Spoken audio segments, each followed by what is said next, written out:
Dobrý deň. O niekoľko dní máme jeseň. Dúfam, že sa viac vydarí ako toto leto a budeme môcť chodiť na výlety. Máme pre vás zo pár tipov. Príjemné sledovanie. Na Výgľaši z ruín vyrástol zámok.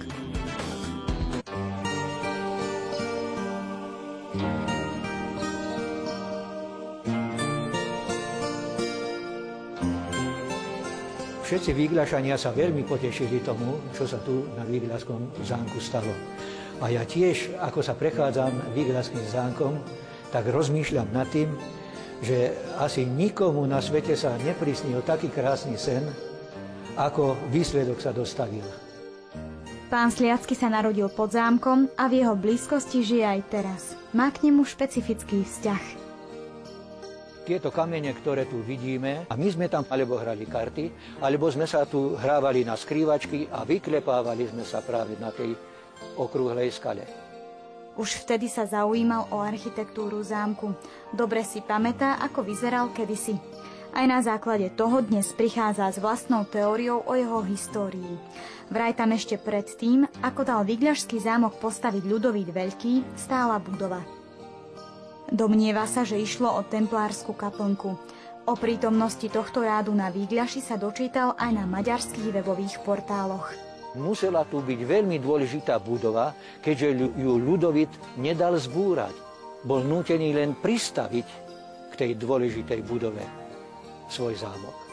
Táto teória sa historikom nepozdáva. Pri poslednej rekonštrukcii zámku sa ale objavili podzemné priestory, ktoré môžu naznačovať, že pán Sliacky má pravdu. Po 4 rokoch tvrdej práce je zámok vo svojom staronovom šate. Dýchne na vás v prvom rade atmosféra histórie. To je dominantné. Otvoríte recepciu a sú tam napodobeniny 5 kráľov, ktorí sa zaslúžili o rozvoj. Reštaurátori dbali o zachovanie historickej podoby zámku. Vďaka americkému investorovi sa to podarilo. Pekné je na tomto, že pre Slovensko urobil kus poctivej práce, že vybudoval a nechá nám to tu určite. To sa nedá zobrať ani do Ameriky, ani do Rumunska, nikde. Rekonštrukcia stála 16 miliónov eur. Zámok pre verejnosť otvorili pred týždňom. Asi najväčším lákadlom je rytierská sála.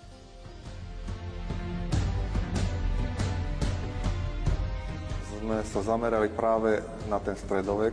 Ten návštevník má možnosť vidieť, ako sa aj tá zbroj, aj zbranie zmenili. Všetky tieto zbrane vyrobil pán Nitriansky. Po sále nás sprevádzal v tzv. Polozbroji. Cítim sa v tom pohodlne, som na to zvyknutý a konkrétne, čo má na sebe, váži 27 kg.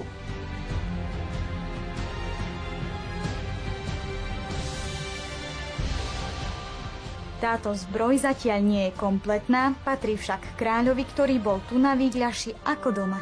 V hore bralo sa prestiera, na brale hradby, v hradbách zámok náš. Zámku je meno Vysoký Výgľaš. Vo Výgľaši Iziebrady a v jednej z pekných bohatých dvorán prechodí sa pevnosti pán, veľký kňaz Matiáš Mladý. Pôsobenie Mateja Korvína na zámku opísal Andrej Sládkovič v známom Detvanovi. Kráľ sem často chodil poľovať a vraj práve tu ulovil posledného zubra v Uhorsku. Neskorší majiteľ Friedrich Habsburg sem tak často nechodil, ale do okolitých lesov priviezol zver z Francúzska, Slovinska aj Česka. Poľovnícke trofeje z oblasti Výgľaša patria dodnes medzi najviac oceňované.